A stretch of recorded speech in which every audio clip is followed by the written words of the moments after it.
How to add skills and portfolio on Upwork. First of all, open your browser and log into your Upwork account.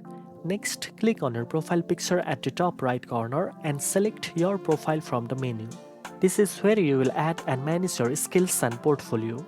Start by scrolling down to the portfolio section. Click Add a project to showcase your past work. You can upload images, documents, or links to previous projects.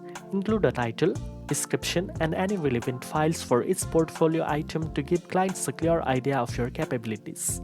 Make sure your portfolio reflects your best work and aligns with the services you want to offer. A strong portfolio helps potential clients trust your expertise and increases your chances of getting hired. After adding your portfolio, scroll down to the skills section.